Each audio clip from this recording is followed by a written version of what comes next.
tonight in Clear's Tai Chi, we went through the forms, the basic ones that we use for beginners, which are 8 and 13, before they do the longer set later. And really use the 8 and the 13 to do some health stuff more. And so there seems to be an argument going on. Obviously, a lot of people know that Tai Chi is for health and all that, and there's a very martial crowd, of which I'm part of, or like to think that I'm part of, and doing it martially, that nowadays, a lot of those folks are saying, well, there's not really a health component. It doesn't really tie into the traditional Chinese medicine at all. It's different, and it's only for the fighting. And I would say that I disagree with that. It really has a great fighting method and is really excellent self-defense once you've got the time in training, understanding what you're doing.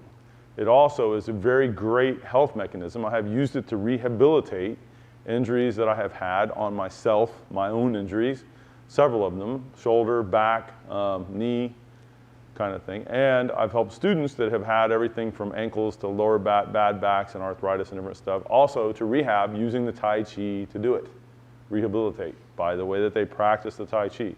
So it is doable. And it's something that, I don't know if the art had that in its inception, but it certainly, as of Yang Chen Fu, incorporated those, and there's specific training for that. And so we have this specific training in our curriculum. You can find it at our website for clearmartialarts.com and go and see full classes on it. Tonight, what we covered about that was being able to do the Tai Chi while sitting in a wheelchair or in a chair, if somebody's got, is not mobile in their lower body, or has really bad knees or really bad, something that's making them not able to get up and get around, right? And so, depending on the level of immobilization they have, if you're really, you're wheelchair bound, but you're pretty mobile, well then you would want to do your set slow, but with a great deal more movement, because you can, while maintaining your zongding and your alignments and the way that you can feel if you check to see that your Wu Chi stuff is going on. And you would start with Wu Chi and you would maintain it, and you would still work on the Sung throughout.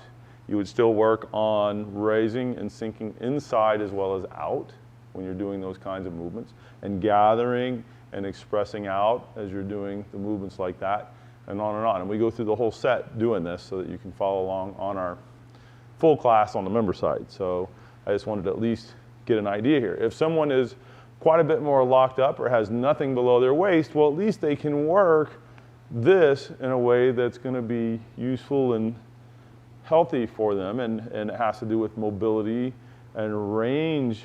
Actually, I would come here, range of motion and all those things, even though they're not able to get it on the lower body. So it will pertain directly to you.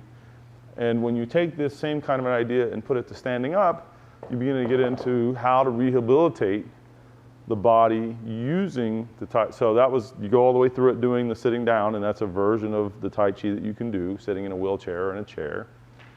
And another way is to rehab your body where you are working on it, and by the way that you are doing the movements. Now that's a little bit more detailed and finessed, and again, I go into detail on our member site for how to do that.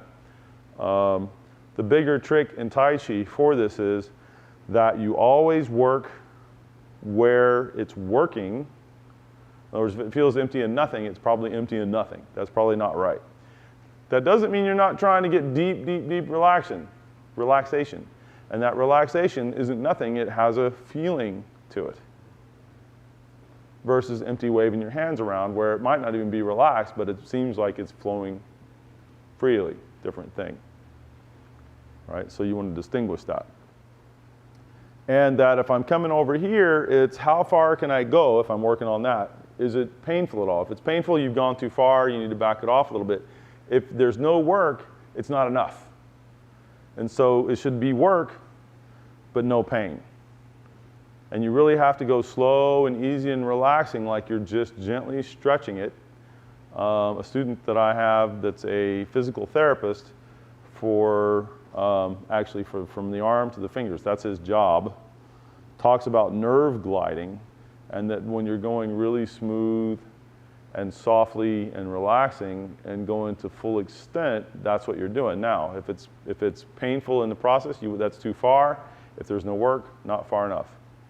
Got to be working so you can feel the gentle stretch.